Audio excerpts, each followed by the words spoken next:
Jimmy Forsyth, photographer.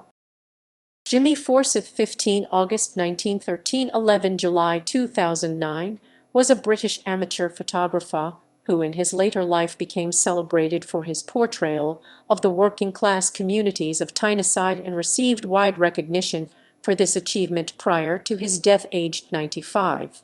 He was equally accomplished in showcasing both the people and the environment of his chosen locality. Biography. Forsyth was born on 15 August 1913 at 24 Trinity Street, Barry, South Wales, the son of John and Bertha Forsyth. The family had originally hailed from Garmouth in Morayshire. Forsyth was educated at High Street School, Barry. Career. He left school at 14 without any formal qualifications and became an apprentice fitter. After completing his apprenticeship in 1934, he found it hard to find regular work. Through 1936–37, he was in the Merchant Navy. During World War II, fitters were valued tradesmen, and Forsyth came to Newcastle aged 30 in 1943. He found digs in Elswick off Scotswood Road, near the Great Elswick Ordnance Factory. His war work, however, took him to a new ICI factory a few miles up the Tyne Valley at Prudhoe. The next few years proved complicated. Only a few days into the job at Prudhoe, an industrial accident blinded him for life in one eye. He was able to work at the ICI factory until he was dismissed in 1946. His subsequent attempts at gaining paid employment proved frustrating and included a further industrial accident. Photography. Forsyth's photographic career started a while before 1954.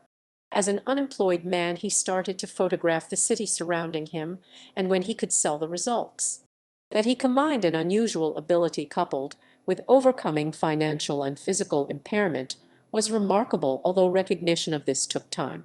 His presence in the West End of Newcastle also coincided with major social change as terraced housing and heavy industry gave way to high-rise flats and green space. Although he had no formal training, Forsyth developed a systematic approach, indexing his images and carefully identifying their subjects. Recognition started with the first exhibition in 1979, and then the side gallery mounting an exhibition in 1981.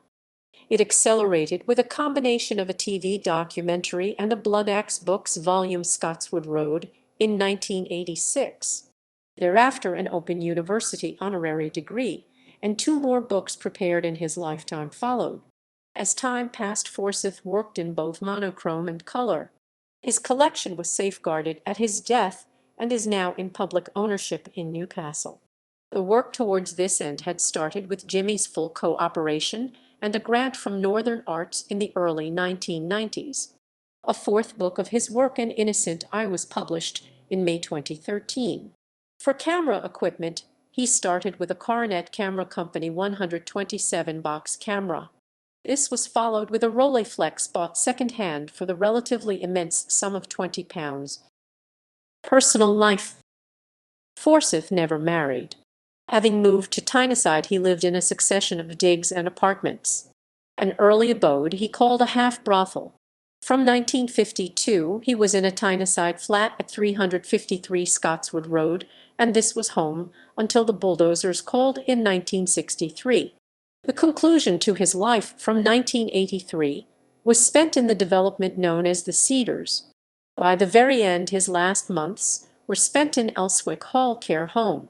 Forsyth appeared in the 1988 film Stormy Monday, which was set in Newcastle. Honors, awards, and medals. Helena Award for Photography in 1987. Open University honorary degree as Master of the University 11 May 2002. Work.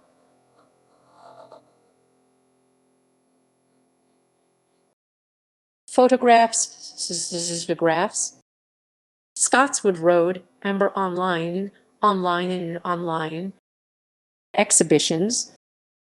Exhibitions have been held firstly with Scotswood Road with a box camera in January 1979, and then at the Side Gallery, Newcastle, in 1981. There were other exhibitions in the West End of Newcastle. He participated in the 2001 Gerhard Stromer curated exhibition The Sleep of Reason.